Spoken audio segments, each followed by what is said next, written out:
Okay, let's unpack this. Yeah. Have you ever, like, looked at English grammar and just felt completely, well, overwhelmed? Oh, absolutely. That feeling is so common. Maybe you've seen those really intimidating charts listing 12, sometimes even more, different verb tenses, Mm-hmm. It can look pretty scary. and you've thought, seriously, do I really need to wrap my head around all of those? Just to, like, manage simple daily conversations, order a coffee, send a quick text. Yeah, that feeling of being swamped by grammar, it's incredibly common, and honestly, it's absolutely understandable. Traditional ways of teaching often present English tenses like this. Oh, Vast, dense forest, right. suggesting you need a super detailed map of every single path before you can even, take a step. It's easy to feel lost before you even start walking. Exactly. And the source material we're diving into today offers a perspective that is, frankly, a massive relief. For relief, yeah. It just cuts right through that perceived complexity with a core, incredibly reassuring idea. You absolutely do not need to master all 12 tenses right away. In fact, the source makes a pretty bold claim, and wonderfully practical one, I think, Okay. that just 5 key tenses cover around 95% of the English you'll actually use in daily communication. 95%. That's huge. Think about that for a second. 95%. That covers almost everything you know: speaking with friends, writing emails, browsing online, texting, all the day-to-day stuff. Covered by just 5. Wow. Yeah. And that 95% figure, I think that's the real nugget of wisdom here. It immediately shifts the focus, doesn't it? Totally. From feeling like you're facing this insurmountable task learning 12 or more complex grammar things to something much more manageable. Right. It frames the learning process around mastering 5 essential, really practical tools. It becomes, an achievable goal. A clear path forward for anyone learning English. Especially if you just want to communicate effectively without getting lost in all the fiddly bits of rarely used form. Exactly, the weeds, yeah. And that laser-focused premise is precisely the mission for this deep dive. We're going to take these 5 essential tenses step by step. Okay. We'll pull directly from the examples, the definitions, and the crucial insights in our source material. Good. Our goal is to break them down in a way that clarifies their purpose, shows you exactly how they're used in real life, and ultimately gives you, the listener, that practical, immediately usable toolkit for expressing yourself confidently and effectively in English. And the value here isn't just theoretical grammar knowledge, is it? It's genuinely practical. Right. By prioritizing these 5 tenses, you're not just learning rules, you're acquiring the core building blocks of daily English conversation and writing. Yeah, it's like a shortcut. It really is. A genuine shortcut to functional fluency. You focus your effort where it will have the absolute biggest impact on your ability to, connect with others, navigate everyday situations. You learn the most common patterns first, which actually makes everything else seem a bit easier later on. All right, that sounds like a mission worth embarking on. Let's dive straight into the heart of that core idea from the source. Okay, let's do it. What's fascinating here is that the source doesn't shy away from the truth about English complexity. It starts by acknowledging that, from a strict linguistic standpoint, English technically has 12 verb tenses, sometimes even more if you get into really obscure stuff like, future perfect continuous passive or something. Oh, wow. Yeah, that sounds terrifying. Right, and that's often the point where learners first hit that wall, that feeling of dread or being overwhelmed. Yeah, you look at a huge conjugation table and just think, where do I even begin? Exactly. It's like being handed the complete schematic for, a spaceship engine when all you wanted was to learn how to turn on the coffee machine. Huh. Yeah, good analogy. But then the source immediately offers that vital counterpoint, right? The perspective shift that makes all the difference. It does. It states that while the 12 tenses exist, native speakers, in their daily lives and their everyday interactions, they primarily rely on a much smaller set. Okay. And based on usage frequency, it identifies just 5 tenses that absolutely dominate daily communication. So the other ones exist, but we just don't use them much. That's the critical distinction. The source categorizes the remaining tenses, the ones beyond these fundamental 5, using terms like rare, academic, or simply situational. Situational. Okay. Which means, you might encounter them in, say, highly formal academic papers or very specific legal documents, maybe classic literature, Right. or in very nuanced, less frequent conversational moments. But for the vast majority of speaking, writing, understanding everyday English, they're simply not necessary. So they're like advanced tools. Exactly. Advanced tools you can pick up later if your needs demand them, but they're not prerequisites for basic communication, not at all.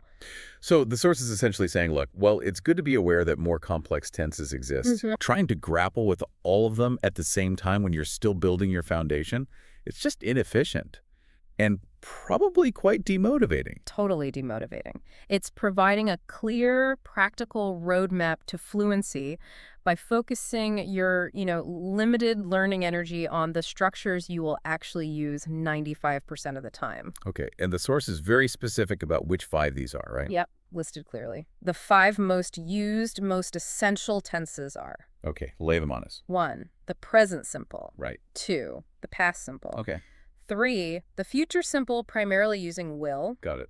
4, the present perfect; That one. and 5, the present continuous. Okay, the big 5. So the source frames these not just as the most used, but as the absolute priority for anyone learning English who wants to sound natural quickly. That's the message. If you want to communicate effectively in daily life without getting bogged down, these are where you should focus the bulk of your learning and practice efforts, especially at the start. Absolutely, and I think for anyone who has ever felt that grammar overwhelm, Mm-hmm. just seeing this list of 5 Yeah. and understanding that mastering these gives you 95% coverage, that should feel incredibly empowering. It should. The source gives you explicit permission, basically, to simplify your approach, to focus on what truly matters for daily interaction. Yeah. It validates that feeling that maybe, just maybe, all those complicated charts felt a bit excessive for everyday purposes. It really does feel like a weight off your shoulders, doesn't it? Knowing there's a clear, prioritized list. Definitely. So let's take that list and break down each of these 5 essential tenses, starting with the one our source identifies as the most basic and, interestingly, the most powerful. Right. That brings us to section 2, focusing on the present simple.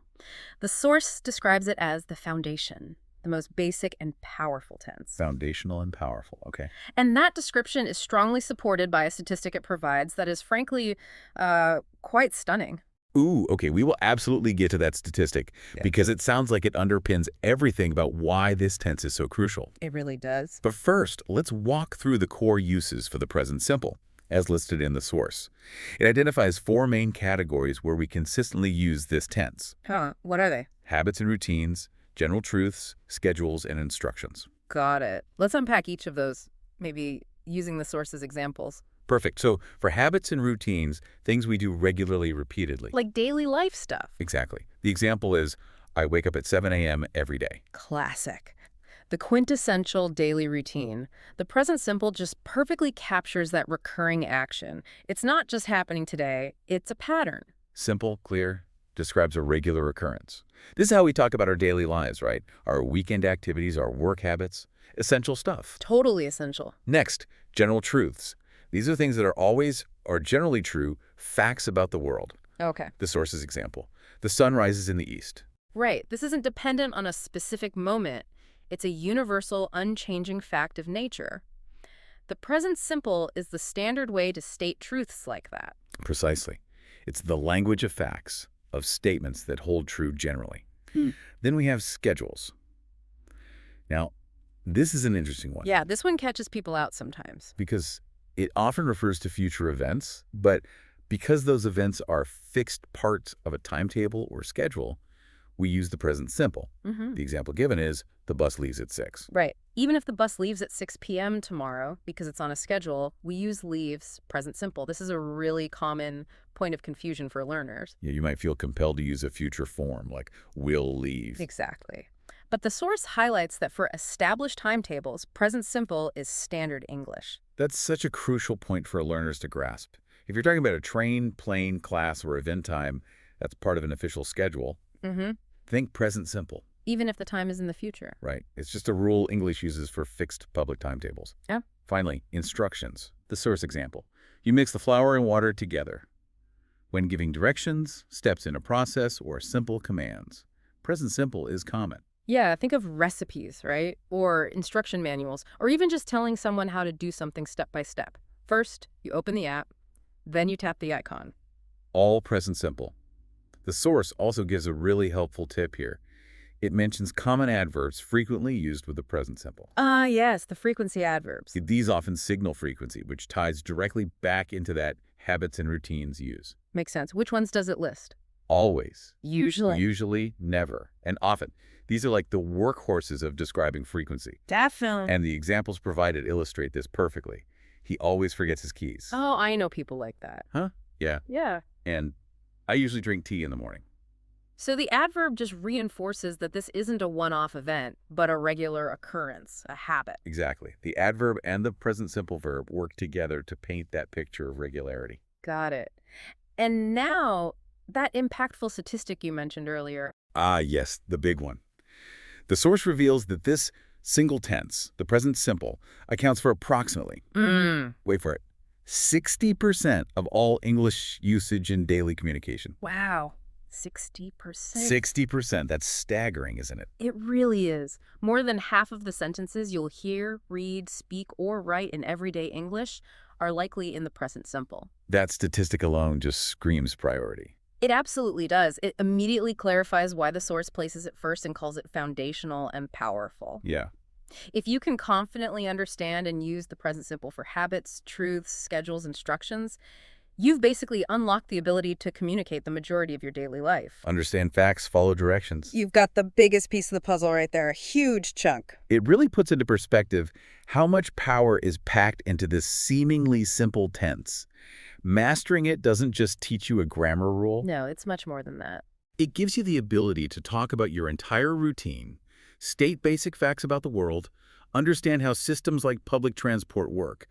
It is, like the source implies, the bedrock. It is indeed. It's the fundamental layer for describing the regular, the factual, the schedule, the instructional parts of life. Pretty crucial. Absolutely. Okay, moving on from the foundation, let's talk about looking backward. Section 3 covers the past simple. Ah, the past simple. The source cleverly calls this one your storytelling friend. I like that, storytelling friend. Me too. It perfectly captures its primary role. Its core function, according to the source, is to talk about completed actions in the past. Completed. Keyword. Definitely. The action started in the past, finished in the past, and crucially happened at a specific point or within a specific period in the past. Done and dusted. And the source details its uses beyond just single completed actions. It lists completed actions, storytelling, The friend part. past habits or routines, and past facts or states. Okay, let's look at the examples again. For a single completed action, I visited London last year. Simple enough. The visit happened, it finished, all last year. Action complete, specific past time last year given, grounds it firmly in the past. And this is where the storytelling friend part really comes in, right? To tell a story, you often link a series of completed actions. Exactly. The source's example for this is perfect. Yeah. She cooked dinner and then watched a movie. Two distinct actions, one after the other. Cooked is a completed action, followed by another completed action, watched. This sequence is the absolute essence of narrative recounting events as they happened in the past. Right, the backbone of any anecdote or story. Absolutely. The past simple is the workhorse of anecdote and narrative. The source also mentions past habits or routines, things you did regularly in the past but maybe don't do anymore. Okay. And past facts or states, things that were true in the past but aren't necessarily true now. The examples: we lived in Italy for 5 years. Okay, a period in the past. And he was tired after the run. A state in the past. Exactly. Lived describes a state or maybe a habit that was true for a specific duration in the past, but it's ended. Was tired describes a temporary state that was true at a specific point in the past after the run. So these aren't ongoing situations now. The living in Italy is over, the tiredness has passed. They're firmly located in the past. That's the key. The source also provides a very useful list of time words that typically signal past simple. These are the words that tell you you're talking about a definite finished point or period in the past. The time markers. Like But it- classics, Yeah. yesterday, last year, in 2010, 2 days ago, and phrases like, when I was a child. Gotcha. When you see or use these, your brain should immediately think past simple. Pretty much. And the additional examples with these words just reinforce the point. I met him in 2015. Specific past time. Check. They didn't go to the party. Even without a specific time word there, the context of the party usually implies a specific past event that's finished. Right, you know which party. That's precisely it. The key distinction, and this is the source's crucial tip here. Past simple is used when you are talking about something that happened at a specific finished time in the past. Finish time. Crucial. Whether you state that time explicitly last year in 2015, or it's just clear from the context, talking about yesterday's meeting, the focus is on a completed action located in a defined past time frame. Which is exactly why it's your storytelling friend. Stories are all about events that happened when something occurred and then what happened next. Makes perfect sense. To share your history, recount an event, describe something that happened to you, or even just talk about what you did last weekend. Past simple is indispensable. Yeah. It allows you to build narratives and connect with others by sharing experiences that are now complete. It unlocks the ability to talk about your personal timeline, basically, and the events that have shaped it. Well put. All right, so we've anchored ourselves in the present with present simple. We've recounted the past with past simple. Now let's look forward. Section 4 covers the future simple, specifically using will. Right. Future simple with will. This is one of the main ways we talk about things that haven't happened yet, but, will occur at some point after right now. Okay. And the source identifies 4 main uses for will. That's right. Spontaneous decisions, predictions, promises and offers, and future facts. Okay, let's walk through those. Spontaneous decisions and also promises or offers. These are actions decided at the moment of speaking. Exactly. On the spot. The example given is, I will call you later. Right. This could be a sudden decision you just made during a conversation. Oh, I know I'll call you later. Or it could be a promise you're making right now. Don't worry, I promise I will call you later. So the structure works for both because they share that characteristic of being formed, like right now. Yes, the context usually makes it clear which it is, but will is the go-to for things you decide or offer spontaneously. Got it. Then predictions. Statements about what you think will happen, often based on opinion or general knowledge, maybe not concrete plans. Yeah, like a guess or an estimation. The example is, she will probably arrive at 8.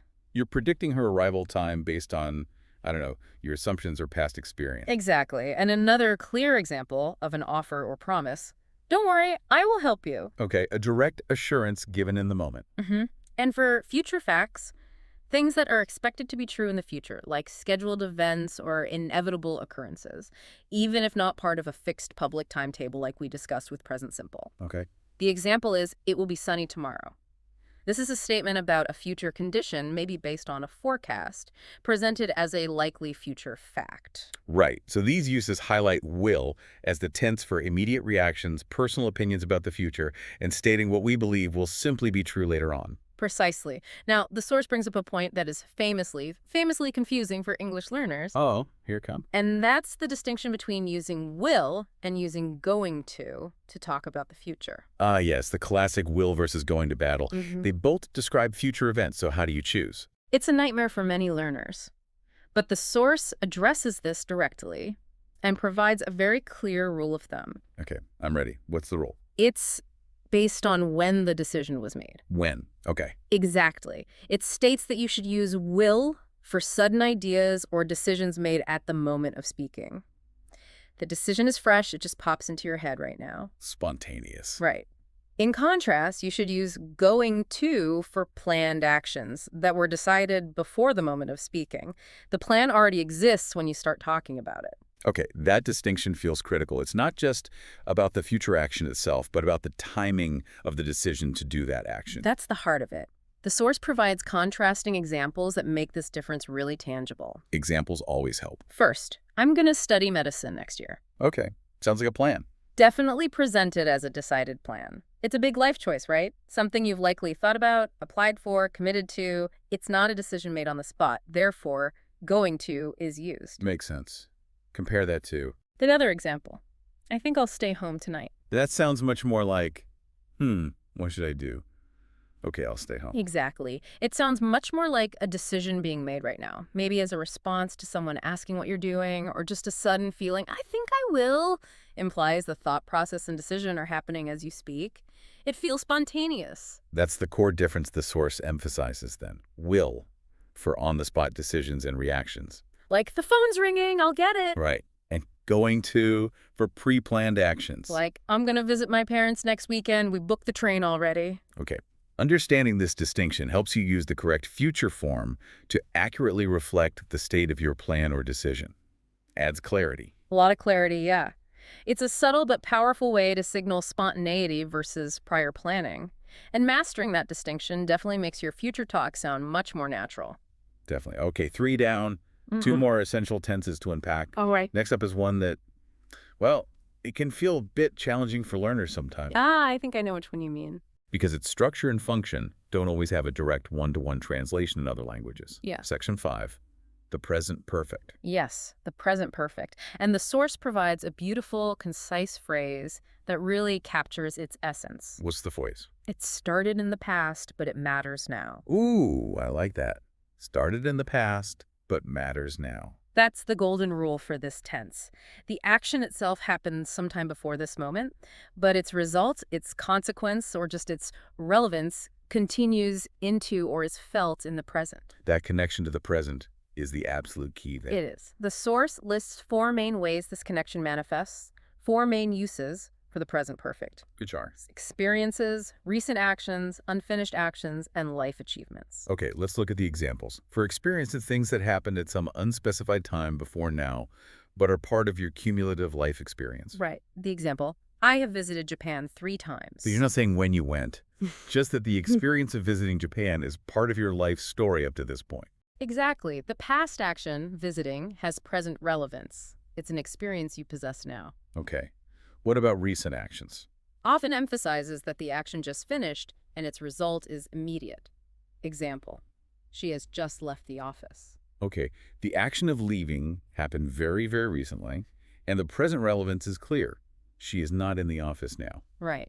And that word just often signals this specific use. Got it. Then there's a crucial use for actions that started in the past and are still continuing in the present. Yes, this is a big one. Example, we have known each other for 10 years. So the knowing started 10 years ago, but the state of knowing each other is still true right now. Precisely. It's a continuous state or action that bridges the past and the present. And finally, life achievements or lack thereof, often phrased as questions about accumulated experience. Yeah, like, have you ever tried Turkish coffee? Again, asking about an experience at any point in your life up to this second. The focus isn't when you might have tried it, but if the experience exists in your past leading up to the present. Right. These examples all show how the present perfect is used to talk about a past that isn't completely cut off from the present. It's connected. And the source also lists typical time expressions used with this tense because they signal that connection to the present. Exactly. The list includes just, already, yet, often in questions and negatives. Right. Ever, never, for, and since. Okay, let's break those down quickly. Yeah. Just, already, yet link the action very closely to the present moment. Ever and never refer to any point in your experience up to now. Right, lifetime experience. And for and since are specifically used with those unfinished actions continuing into the present, indicating duration for 10 years or a specific starting point since 2018. Spot on. And the additional examples illustrate this perfectly. He has lived in Paris since 2018. Action started to 2018, continues now. Present perfect with since. Makes sense. And I have never eaten sushi before. Describes your experience, or lack of it, up to the present moment. Okay. Now, the source provides a truly invaluable tip for distinguishing present perfect from past simple. Because this is a common pitfall, right? Huge pitfall. Probably one of the most common errors. What's the tip? It states, basically, if you're not giving a clear past time, like yesterday, use present perfect. So if you mentioned a specific finished time in the past, like, I went to London yesterday. You must use past simple, no choice. But if the specific time isn't important, or you're focusing on the experience or the result that matters now. And you use present perfect, like, I have been to London at some point in my life. Wow. That one rule of thumb really could clear up so much confusion. It's all about the presence or absence of that specific past time reference. It's a game changer for many learners. And interestingly, the source includes a note that this tense is a favorite in interviews. Oh, why is that? The example is, I have worked in sales for 6 years. Okay, think about that in an interview context. If you use the past simple, I worked in sales for 6 years, what does that imply? It sort of implies you don't anymore. That period is finished. Exactly. It strongly implies you no longer work in sales. But by using the present perfect, I have worked in sales for 6 years, what are you communicating? That the experience started 6 years ago and is still relevant to my current situation. Maybe I'm still doing it, or the skills are directly applicable now. Precisely. It links your past professional history directly to your present suitability for the role. It's a perfect example of how that started in the past matters now concept applies professionally. It shows how past actions have resulted in present skills and experience. Yeah, it's about showing the interviewer that your past is actively contributing to who you are and what you can offer today. It's not just dead history. That really highlights the matters now part, doesn't it? It's not just a historical fact. Yeah. It's relevant to the present conversation, the present purpose. Absolutely. Powerful tense in the right context. Okay, deep breath. We've covered present simple, habits, truths, schedules, instructions. Past simple, completed actions, storytelling. Future simple, will for spontaneous stuff, predictions, promises, facts. And present perfect, past actions mattering now. That brings us to the fifth and final essential tense on the sources list. Number 5, the present continuous. Present continuous. The source introduces this one with its most intuitive concept, happening now. Okay, seems simple enough. This tense is all about actions in progress. However, as the source details, happening now can actually mean a bit more than just this precise second of speaking. Right, it's not always literally right this instant. The source expands that to 4 main uses. Yep. Things happening right now at the moment of speaking. 2, temporary actions happening around now but not permanently. Okay. 3, future arrangements, planned future events. And 4, changes and development trends happening over time. Okay, let's explore the examples. For things happening right now or sort of around now. Example, she is studying for her exam. Right. So this could mean, at this exact moment, she's got her head in a book. Or it could mean she's generally in the process of studying for an exam that's coming up soon. The studying is ongoing, in progress around the present time. Exactly. It covers both immediate and around now ongoing actions. Okay. What about temporary actions? Things happening now, but limited in duration. Example, I am working from home this week. Ah, okay. The action of working from home is happening currently, but that phrase "this week" clearly flags it as not the usual or permanent situation. Right. It's a temporary state around the present. This is a really important use case, actually. It allows us to describe situations that are true now, but explicitly state they aren't permanent. Good point. Okay, use number 3. Future arrangements. Events planned for the future. Yeah, often personal or social plans. Example, we are meeting them tomorrow. Okay, so even though this is a future event, the present continuous is commonly used for these kinds of fixed plans that are already in your diary or agreed upon. That's right. It implies a prior arrangement has been made. It's quite common for near future plans. Interesting. How does that differ from using present simple for future schedules, like the train leaves at 6? Good question. Present simple is more for official public timetables. Present continuous for the future is more often for personal appointments and plans you've made with other people. A subtle difference. Gotcha. And finally, use number 4. Changes in development. Processes that are ongoing and evolving around the present. Yeah, things in flux. Example, the weather's getting colder. Describes a gradual change that is currently in progress. Exactly. Think of trends, ongoing processes, things that are in the middle of happening over a period of time. The economy is growing. Children are learning faster these days. Okay. These use the present continuous to show the process is active right now, around the present moment. And the source also lists typical time words that often signal present continuous. It does. Words that emphasize the present moment or a limited period, including the present. Now, at the moment, today, this week, and currently. Okay. And the additional examples tie these in. Yep. I'm watching a great series on Netflix. Could be happening exactly now or just generally currently. Right. It could mean currently, over this period of days or weeks, I am in the process of watching this series. The action is ongoing around now. Okay. And the other one? They're building a new mall in town. This is a temporary action or development happening around the present moment. The construction is in progress, but presumably it will eventually finish. So present continuous is vital for describing the immediate reality around you, what you're doing, what others are doing, what's happening in the world now or around now. Yeah, it's the tense of ongoing action and current states, even temporary ones.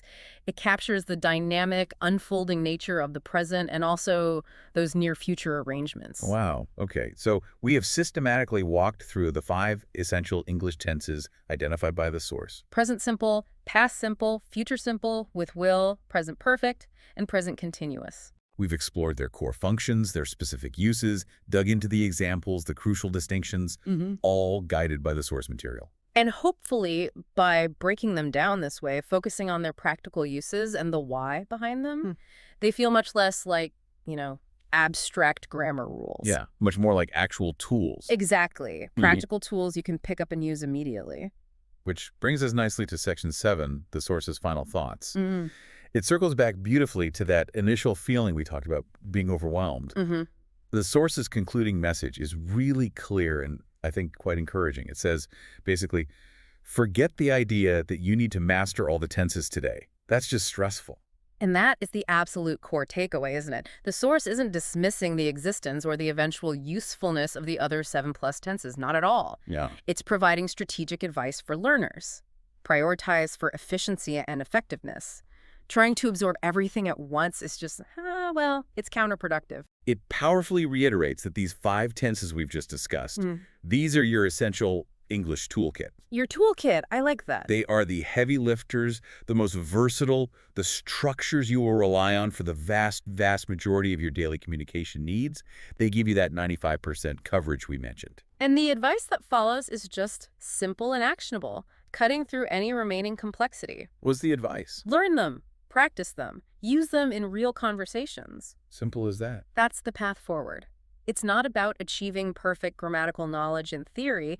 It's about actually using the language to connect and express yourself. Yeah. As the source wisely puts it, grammar is fundamentally about expression. And by focusing your efforts on these 5 specific tenses, you are acquiring the most direct and powerful means for that expression. Totally. You gain the ability to talk about your daily routine, present simple. Yeah. Share your life story, past simple. Make plans and predictions, future simple. Connect your past experiences to your present perfect. And describe the world happening around you right now, present continuous. Yeah, it covers so much ground. It really does. It's incredibly empowering because it replaces that daunting task of learn all English grammar with the much more achievable goal of master these 5 key tools. Build a strong foundation first. Exactly. Build a strong functional foundation first. Yeah. The more complex structures, they can be added layer by layer later on as your needs become more sophisticated.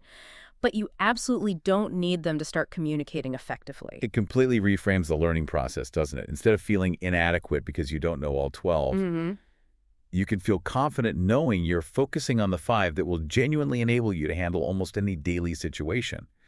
They are, as the source highlights, unequivocally the most important for practical everyday use. They really are the engines that power everyday English conversation. Breaking down each of these, looking at their specific uses, the examples, the key distinctions like will versus going to, or past simple versus present perfect, it really does make that 95% of daily communication claim feel not just credible, but actually tangible and achievable for any learner. Yeah, I think so too. It provides a clear, focused target and a practical, efficient path to reach a really high level of functional fluency in daily English.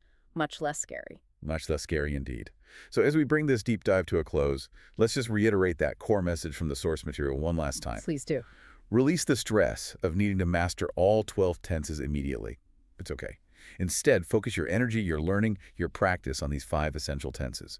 Present simple, past simple, future simple, present perfect, and present continuous. The core 5. Mastering them is the most practical, efficient, and effective way to build genuine confidence and fluency for daily use. Absolutely. And the source leaves us with a final reflective question, something for you, the listener, to consider as you process all this and think about your own learning journey.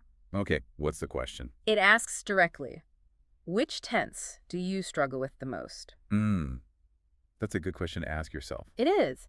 Asking yourself that question is valuable because it helps you identify where you might need to focus your practice within these 5. Or maybe understanding that these 5 are the priority helps explain why you struggle with one of the less common ones before seeing this clearer, prioritized list. That too. It personalizes the learning. You're not just passively receiving rules. You're encouraged to think about how these tools apply to your communication needs, your challenges. We're learning how to use English in the real world for your real life. And that's the most effective kind of learning there is, really. Absolutely. Well, thank you for joining us for this deep dive into the 5 essential English tenses. We sincerely hope that unpacking these, guided by the insights and examples from our source material, provides you with clarity, a practical roadmap, and hopefully a significant boost in confidence for using English every day. Keep practicing these core 5. Keep looking for them in the English you hear and read around you. And most importantly, keep using them in your conversations and writing. That's how they become truly yours. Well said. We'll be back soon with another deep dive into fascinating material that cuts through the noise and gets to what's essential. See you then.